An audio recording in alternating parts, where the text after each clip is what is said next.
प्रिय विद्यार्थियों नमस्कार, मैं रमेश देव, आप सभी का शक्ति यूट्यूब चैनल पर स्वागत है। तो आज अपने कक्षा 8 में परिमेय संख्या जो पहला अध्याय अपना चल रहा था उसको आगे बढ़ाएंगे। तो प्यारे विद्यार्थियों, पिछले पार्ट में आपने देखा था कि परिमेय संख्याएं क्या होती हैं, तो मैं एक बार फिर आपको रिवाइज करवा देता हूँ। सबसे पहले हमारे पास प्राकृत संख्याएं आई थी। प्राकृत संख्याओं में प्राकृत संख्याएं 1 से शुरू हो रही थी। आपको याद होगा अपने एक रेलगाड़ी के उदाहरण से उसको लिया था। प्राकृत संख्याएं 1 से शुरू हो रही है, 1 के बाद 2, 2 के बाद 3, 3 के बाद 4, 5, इस तरह से 1 के अंदर से आगे बढ़ रही थी। वो अपनी प्राकृत संख्याएं थी। फिर हमने क्या किया, उसमें कुछ हमें कमी नजर आई। किस चीज की कमी नजर आई? शून्य की कमी नजर आई। हमने उसमें शून्य मिलाया। शून्य मिलाते ही गाड़ी का नाम अपने पूर्ण संख्याएं कर दिया था कि जैसे ही प्राकृत संख्याओं में शून्य का समावेश कर देते हैं या शून्य को मिला देते हैं तो अब इन संख्याओं का इस ग्रुप का नाम है वो पूर्ण संख्याएं हो गया। और आपने ये भी बताया था पूर्ण संख्याओं में सबसे छोटी संख्या शून्य होती है, प्राकृत संख्याओं में सबसे छोटी संख्या 1 होती है। फिर अपने आगे देखा था भी क्या कोई संख्या शून्य से भी छोटी हो सकती है। तो आपने एक उदाहरण के द्वारा देखा था भी कोई व्यक्ति है जिसके पास 2 रुपए है, कोई व्यक्ति है जिसके पास 1 रुपया है। तो 1 रुपए वाला है वो उससे कमजोर है धन की दृष्टि से देखें। एक व्यक्ति है जिसके पास 0 रुपए है, वो उससे भी कमजोर है। परंतु एक ऐसा व्यक्ति भी हो सकता है जो शून्य से कम हो। अब जरा सोचे, शून्य से कम कैसे हो सकता है? शून्य से कम का मेरा मतलब यहाँ पर ये है कि किसी के 1 रुपए का ऋण हो, तो ऋणात्मक संख्या है आगे यहाँ पर अपनी भी। ऋण शब्द शून्य से छोटी संख्या है, वो ऋणात्मक संख्याएं होती है। तो 1 है वो यदि ऋणात्मक है तो उससे छोटी यदि और बात करें तो -2 यानी 2 रुपए कर जाओ उससे भी करीब है, -3, -4, इस तरह से अपने उदाहरण के द्वारा इसको समझा था। तो पूर्णांक जो होते हैं वो माइनस अनंत से लेकर प्लस अनंत तक जाते हैं और 1 के अंतर से आगे बढ़ते हैं। इसके बाद अपने परिमेय संख्याओं की बात आई थी।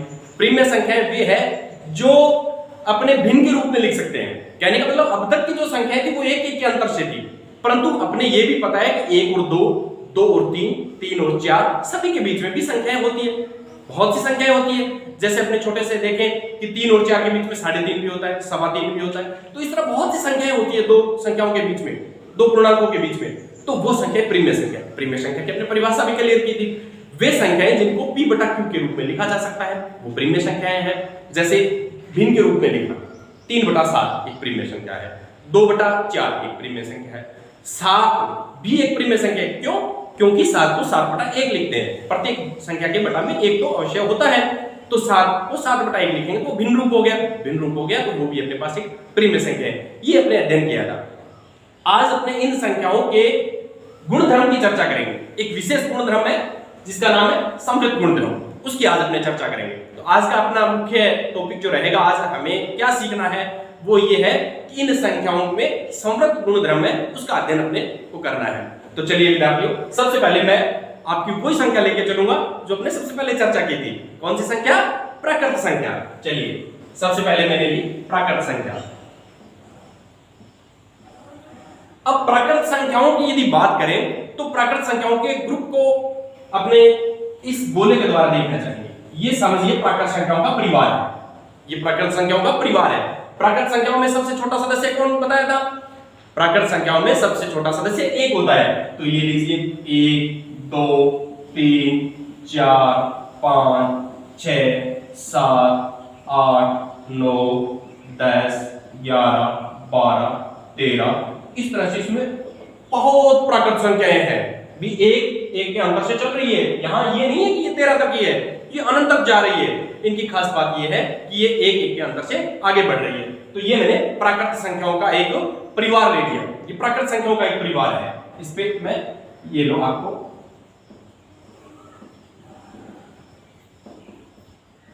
ये प्राकृत संख्याओं का एक परिवार है। अब देखिए अपने वापस बात करते हैं समृद्ध गुणधर्म की। समृद्ध गुणधर्म क्या है? इसको अपने योग के लिए यानी जोड़ के लिए चेक करना है। व्यकलन मींस घटाव, घटाव के लिए इसको चेक करेंगे, गुणा के लिए चेक करेंगे, भाग के लिए चेक करेंगे। विचार संक्रियाएं अपने पास, उनके लिए समृद्ध गुणधर्म को चेक करेंगे। तो सबसे पहले मैं बात करता हूं योग की। प्राकृत संख्याएं हैं वो योग के लिए अपने चेक करेंगे। तो आपको करना क्या होता है, इसमें से कोई 2 प्राकृत संख्या उठानी है जो आपका मन करे। सपोज कीजिए मैंने 1 उठा ली इसमें से, और एक कोई सी अन्य उठाऊंगा। सपोज कीजिए मैंने 5 उठा ली। अब योग के लिए चेक कर रहे हैं तो इनका योग करना है। 1 और 5 का योग कितना आया? 6। तो देखो 6 इस परिवार में है क्या? है 6 इसमें। इसका मतलब दो प्राकृत संख्याओं का मैंने योग किया तो एक प्राकृत संख्या आ गई, दो प्राकृत संख्याओं का मैंने योग किया तो प्राकृत संख्या आ गई। अब आपको ऐसा प्रयास करना है, कोई दो संख्या ऐसी उठाओ इसमें उनको योग करूं तो प्राकृत संख्या ना आए, ऐसा अपने को प्रयास करना है। चलिए प्रयास शुरू करते हैं अपने। मैंने क्या किया, इसमें से उठाया 7, मैंने इसमें से उठाया 7, एक संख्या और उठानी है अपने को, सपोज कीजिए मैंने उठा लिया इसमें से 12, देखते हैं क्या होता है। 12 और 7 19, 19 तो इसमें है, इस परिवार का सदस्य है 19 तो, क्योंकि अपने देख रहे हैं 13 14 15 16 17 18 19 20, ये तो अनंत तक जा रही है, तो 19 भी है, तो ये प्राकृत संख्या है, ये भी प्राकृत संख्या है, इनका मैंने जोड़ किया तो प्राकृत संख्या आ गई। तो इसका मतलब प्राकृत संख्या है वो योग के लिए समृद्ध होती है। भी कोई दो प्राकृत संख्याओं को मैं यदि योग कर रहा हूं तो एक प्राकृत संख्या आ रही है, इसका मतलब ये हो गया कि प्राकृत संख्या है वो योग के लिए समृद्ध गुणधर्म का पालन करती है। चलिए अब अपने व्याकरण के लिए यही चीज दोबारा देखेंगे। मैं उठाता हूं यहां से 6, भी कोई दो प्राकृत संख्या उठानी है इस परिवार में से 6 और एक मैंने उठा लिया 3। अब व्याकरण के लिए चेक करना, व्याकरण में मैंने बताया था घटाव के लिए चेक करना है। तो चलिए 6 में से 3 गया 3, देखो 3 इसमें, 3 तो मिल गया इसमें।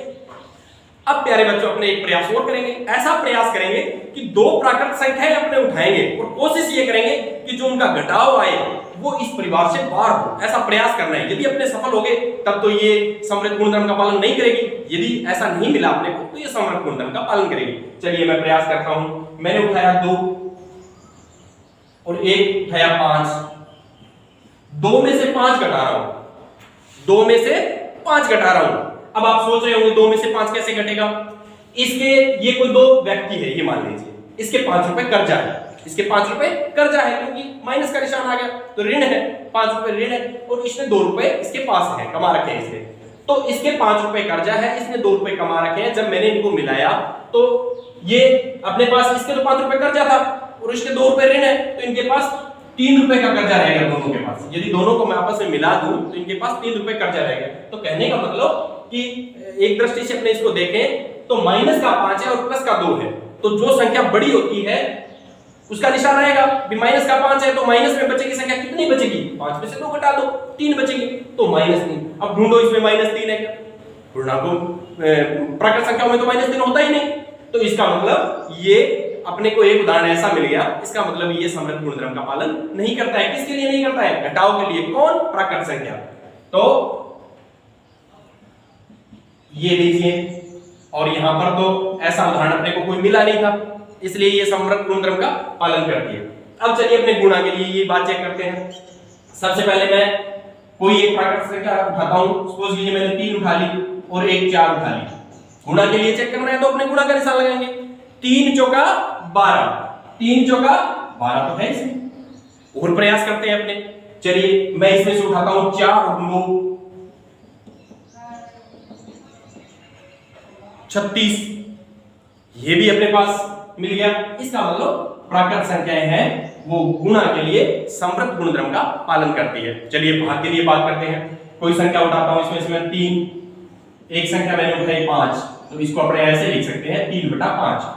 तो मैंने बताया था बच्चों आपको कि प्राकृत संख्याओं में बटा वाली संख्या होती नहीं, ये तो प्रीमिय संख्या है, तो इसका मतलब भाग के लिए प्राकृत संख्या है वो समृद्ध गुणधर्म का पालन नहीं करती है। तो चलिए ये अपने क्लियर कर लिया कि प्राकृत संख्याएं हैं वो योग के लिए समृद्ध गुणधर्म का पालन करती है, कि दो प्राकृत संख्याओं को यदि मैं जोड़ रहा हूं तो मेरे पास एक प्राकृत संख्या आ रही है। इसका मतलब ये हुआ कि प्राकृत संख्या है वो योग के लिए समृद्ध गुणधर्म का पालन कर रही है। अपने भाग में भी प्रयास, अपने घटाव में भी प्रयास किया था। एक में तो अपने को ये लगा कि ये समृद्ध गुणधर्म का पालन कर रही है, परंतु अपने जैसे ही दूसरा उदाहरण लिया तो अपने को ये पता लग गया कि प्राकृत संख्या है वो घटाव के लिए समृद्ध गुणधर्म का पालन नहीं करती है। फिर अपने गुणा के लिए प्रयास किया था। दो प्राकृत संख्याएं मैंने ली, इस परिवार में से उठाई, उनका गुणा किया तो मेरे पास एक प्राकृत संख्या आई। इसका मतलब ये हुआ कि प्राकृत संख्या है वो गुणा के लिए समृद्ध गुणधर्म का पालन करती है। यही मैंने भाग के लिए देखा। 3 एक प्राकृत संख्या है, उसमें 5 का भाग देना मैंने चाहा तो अपने भाग का निशान है, इसको बटा में लिख सकते हैं 3/5। तो अपने को पता है कि इस परिवार में बटा वाली संख्या तो है ही नहीं, क्योंकि एक एक अंतर से चल रही है तो सारी की सारी। इसका मतलब ये प्रीमिय संख्या आ गई।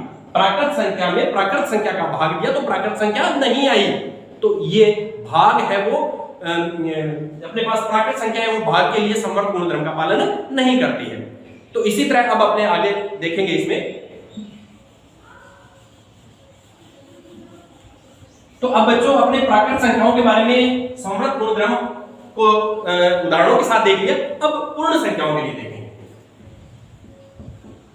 तो बच्चों आपको याद है पूर्ण संख्याएं कौन सी है, मैंने आपको याद भी करवाया था, बताया भी था। प्राकृत संख्या है वो 1 से शुरू हो रही है, अब उसमें अपने को शून्य मिलाना है सिर्फ। तो देखिए ये परिवार कैसा बन जाएगा। इस परिवार में ये देखिए ये तो प्राकृत संख्याओं का परिवार था, ये परिवार तो प्राकृत संख्याओं का है।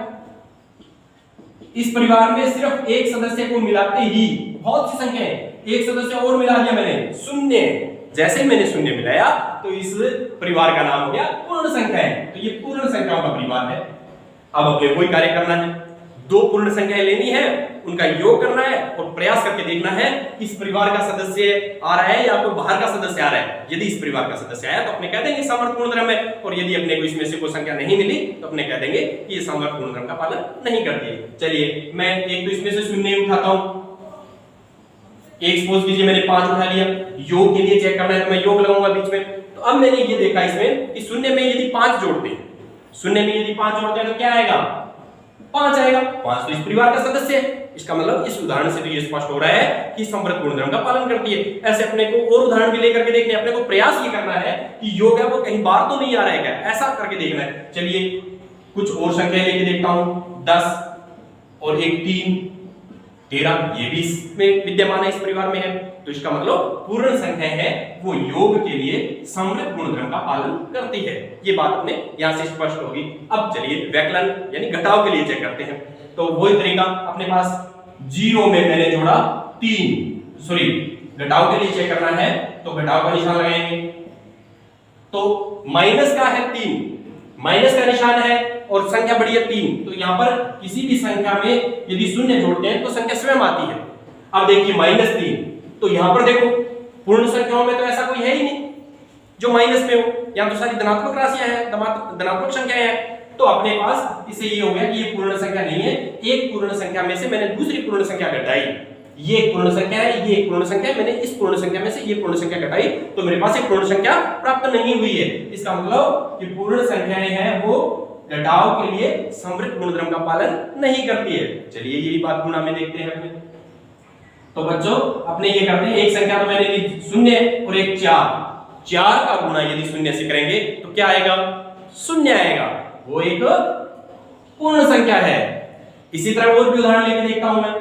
3 का गुणा 2 से करूंगा 6, 3 भी एक पूर्ण संख्या है, 2 भी एक पूर्ण संख्या है, इनका गुणा भी एक पूर्ण संख्या है। तो मेरे पास ऐसा कोई उदाहरण है नहीं कि मैं 2 पूर्ण संख्याओं का गुणा करूं और पूर्ण संख्या ना आए। इसका मतलब अब मेरे को मानना पड़ेगा कि पूर्ण संख्याएं हैं वो गुणा के लिए समवर्त गुणधर्म का पालन करती है। तो चलिए अब मैं भाग के लिए भी यही बात चेक करके देखूंगा। सपोज कीजिए मैंने एक तो 8 लिया और एक 4 लिया, 8 में 4 का भाग दिया तो मेरे पास आया 2, ये तो पूर्ण संख्या है। ये तो ठीक है कि एक पूर्ण संख्या में एक पूर्ण संख्या का भाग दिया, पूर्ण संख्या ही। अब मैं ऐसा उदाहरण लेने का प्रयास करूंगा कि इस परिवार से बाहर की कोई संख्या आती है क्या। तो चलिए मैंने वही उदाहरण 3 में 5 का भाग देता हूं, तो इसको 3/5 लिखेंगे। बटा वाली संख्या तो इस परिवार का सदस्य है ही नहीं, वो तो एक परिमेय संख्या है। तो प्यारे विद्यार्थियों अब अपने को इससे स्पष्ट हो गया कि पूर्ण संख्याएं हैं वो भाग के लिए, पूर्ण संख्याएं वो भाग के लिए समवर्त गुणधर्म का पालन नहीं करती है। तो पिछले वाले प्राकृत संख्याओं में भी यही पाया था आपने कि प्राकृत संख्याएं हैं वो योग और गुणा के लिए तो समवर्त गुणधर्म का पालन करती है, लेकिन घटाव और भाग के लिए समवर्त गुणधर्म का पालन नहीं करती है। वैसा ही पूर्ण संख्याओं में है कि वो योग और गुणा के लिए तो समवर्त गुणधर्म का पालन कर रही है, परंतु घटाव और भाग के लिए समवर्त गुणधर्म का पालन नहीं कर रही है। अब मैं तीसरी संख्या लेके चलता हूं। प्यारे बच्चों आप बता सकते हो तीसरी कौन सी रह गई। ये अपने पास सबसे पहले प्राकृत संख्या लेके चले थे, फिर पूर्ण संख्या लेके चले थे, अब कौन सी संख्याएं हैं, अब आ गए अपने पास पूर्णांक। तो पूर्णांक के परिवार को यदि मैं देखूं तो मेरे पास इस तरह से नजर आएगा। पूर्णांकों में बीचों बीच शून्य है, इधर 1 2 3 4 5 6 7 8 और इस तरह से ये अनंत तक जाएगा, परंतु इसमें शून्य से छोटी संख्या भी होती है। इधर भी खूब संख्या है इसमें, ये बहुत बड़ा परिवार है। तो प्यारे विद्यार्थियों, ये अपने पास पूर्णांकों का परिवार है। अब अपने इसके लिए समवृत्त गुणधर्म का जो चेक करके देखेंगे कि ये पालन करता है या नहीं करता है। सबसे पहले योग के लिए, तो प्यारे विद्यार्थियों इसमें से कोई दो संख्या उठानी है आपको। सपोज कीजिए -5 उठा लिया मैंने एक तो, और उसका योग कर रहा हूं 6 के साथ, तो आप बता सकते हैं क्या आएगा। इसने 6 रुपए कमा रखे हैं और इसके 5 रुपए का कर्जा है, दोनों आपस में मिल गए, तो अब क्या रहेगा, इसके पास तो 6 रुपए पास में है, इसके 5 रुपए कर्जा है, तो अब इनको यदि मिलाएंगे तो इनके पास केवल 1 रुपया रहेगा। 6 में से 5 रुपया कर्जा दे देगा ये।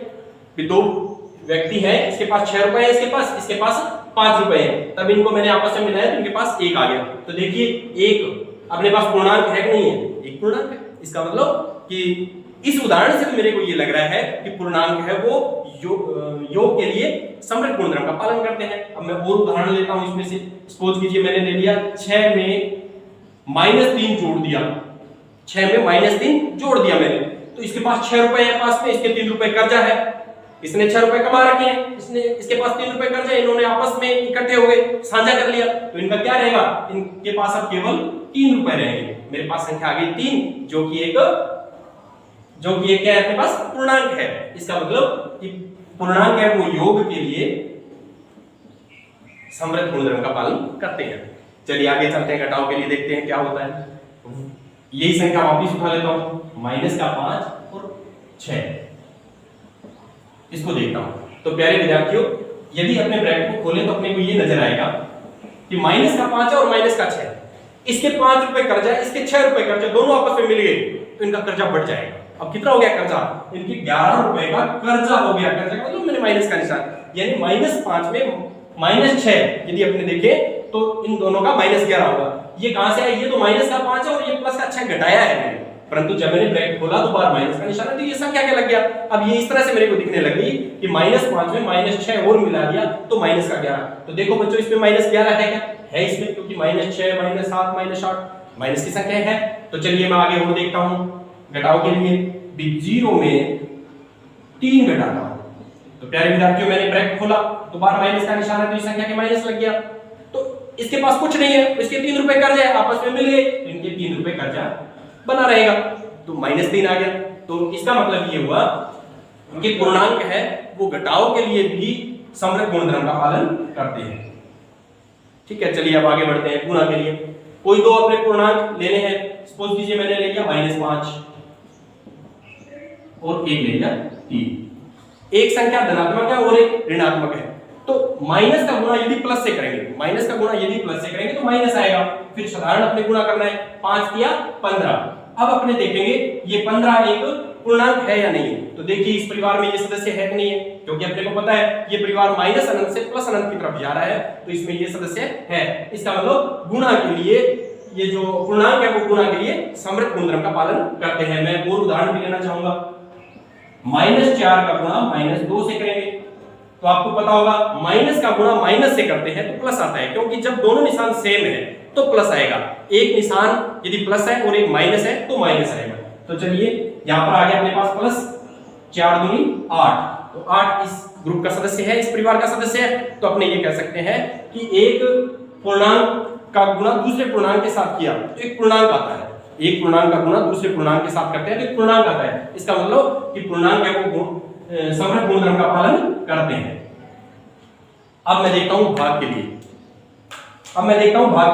भाग में कोई दो संख्या लेता हूं, जैसे सपोज कीजिए 3 ले ली और एक मैंने इसमें -5 का भाग देना चाहा, तो ये आ गया अपने पास 3/-5।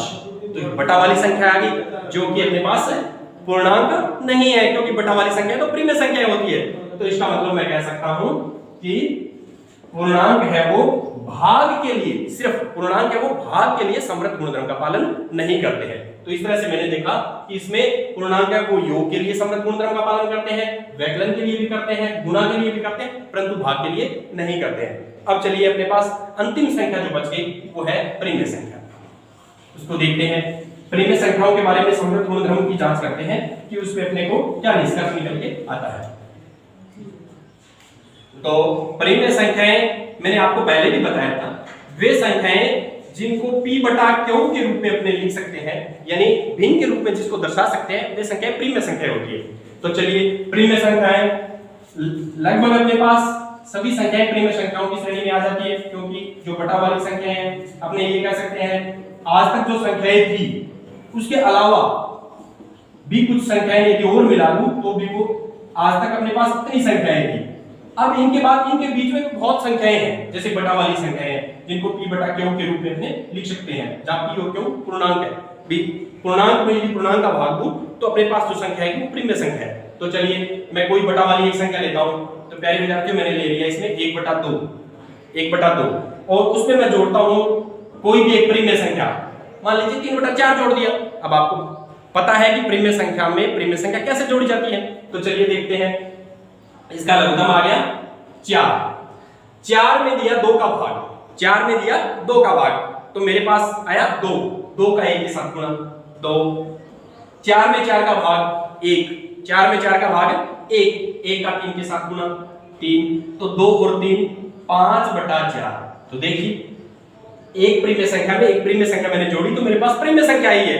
इसका मतलब मेरे को ये पता लग गया कि प्रिमेय संख्याएं हैं वो योग के लिए समृद्ध गुणधर्म का पालन करती है। प्यारे विद्यार्थियों आप भी ऐसे बहुत से उदाहरण ले सकते हैं और ये अपने विभिन्न उदाहरणों के माध्यम से अभ्यास कर सकते हैं कि क्या हर बार ऐसा होता है, क्योंकि मैंने तो 1 या 2 उदाहरण के माध्यम से देखा है। आप ऐसे हजारों उदाहरण ले सकते हैं और ये बात बिल्कुल अपने दिमाग में क्लियर कर सकते हैं कि एक प्रिमेय संख्या में दूसरी प्रिमेय संख्या जोड़ते हैं तो हमेशा एक प्रिमेय संख्या आती है। चलिए ये घटाव के लिए चेक करता हूं, इसी उदाहरण को भी मैं घटाव के रूप में देखना चाहूंगा। मेरे पास लघुत्तम आया 4 में मैंने दिया 2 का भाग, 4 में मैंने दिया 2 का भाग, तो मेरे पास आया 2 माइनस का निशान। 4 में 4 का भाग 1, 4 में 4 का भाग 1 का 3 के साथ गुणा, तो यहां पर देखो 3 तो माइनस का और प्लस का है 2, तो बड़ी संख्या किसकी है? माइनस की। कितनी बड़ी है? 1 अंक बड़ी है। या इसको वैसे देखें, इसके 3 रुपए कर्जा है और इसके पास 2 रुपए, इन्होंने अपना धन मिला लिया तो अब इनके पास केवल 1 रुपया कर्जा बचेगा। तो यही मैंने लिखा है प्यारे बच्चों, -3 और 2 है, इनमें यदि अपने इनको देखेंगे तो माइनस का 1 आएगा। तो क्या -1/4 एक प्रिमेय संख्या है? हाँ, -1/4 एक प्रिमेय संख्या है, क्योंकि अपने ये देखा था कि पूर्णांक जो है वो माइनस में भी होते हैं और उनके बीच में जो संख्या है वो सारी प्रिमेय संख्या है। तो ये एक प्रिमेय संख्या है। इसका मतलब प्रिमेय संख्या योग के लिए समृद्ध गुणधर्म का पालन करती है और घटाव के लिए करती है। प्यारे विद्यार्थियों अपने देखते हैं गुणा के लिए। ये उदाहरण फिर ले लेता हूं मैं, देखता हूं क्या होने वाला है। बच्चों आपको पता होगा गुणा में कैसे करते हैं। गुणा प्रिमेय संख्याओं का ऊपर की संख्या का ऊपर की संख्या के साथ गुणा और नीचे की संख्या का नीचे की संख्या के साथ गुणा। तो चलिए 3 का गुणा 1 से 3, 4 का गुणा 2 से 8। ये भी एक प्रिमेय संख्या 3/8 एक प्रिमेय क्यों है? क्योंकि इसको p बटा q के रूप में लिखा हुआ है, भिन्न के रूप में है। तो चलिए मैं एक उदाहरण और लेना चाहूंगा। यहाँ पर कोई माइनस का उदाहरण लेता हूं, सपोज कीजिए ऐसा मैंने उदाहरण ले लिया, माइनस का गुणा और प्लस की संख्या है तो माइनस आएगा अपने पास। 8 एकम 8, 3 दूनी 6। इसको भी देखें तो ये p बटा q के रूप में है, तो ये भी अपने पास एक प्रिमेय संख्या है। इसका मतलब प्रिमेय संख्याएं गुणा में समृद्ध गुणधर्म का पालन करती है। अब ये भाग के लिए देखते हैं। सपोज कीजिए मैं यही ले रहा हूं अपने पास 1/2 में भाग दे रहा हूं 3/4। तो प्यारे विद्यार्थियों आपको पता है भाग कैसे हल किया जाता है? भाग के निशान को गुणा में बदल देते हैं। भाग के निशान को गुणा में बदल देना है अपने को। तो सपोज कीजिए मैंने यहां से ये हटा देता हूं 1/2 गुणा, जैसे ही भाग को निशान को गुणा में बदलेंगे आगे वाली संख्या में पलट जाती है, उसका व्युत्क्रम लेना होता है। तो 4 एकम 4, 3 दूनी 6। तो ये भी एक प्रिमेय संख्या है। इसका मतलब प्रिमेय संख्याएं हैं वो जोड़ घटाव गुणा भाग सभी के लिए समृद्ध गुणधर्म का पालन करती है। जब पूर्णांक है वो भाग के लिए नहीं करते हैं, और पूर्ण और प्राकृत संख्याएं वो केवल जोड़ और गुणा के लिए समृद्ध गुणधर्म का पालन करती है। तो प्यारे विद्यार्थियों अपने आज समृद्ध गुणधर्म का विस्तार से अध्ययन किया। तो अब अपनी किताब में प्रयास कीजिए कि कुछ पार्ट है उनको यदि आप हल करते हैं तो आप बहुत आसानी से इसका अभ्यास कर सकते हैं और इसको अपने स्मृति पटल पर पक्का कर सकते हैं। धन्यवाद।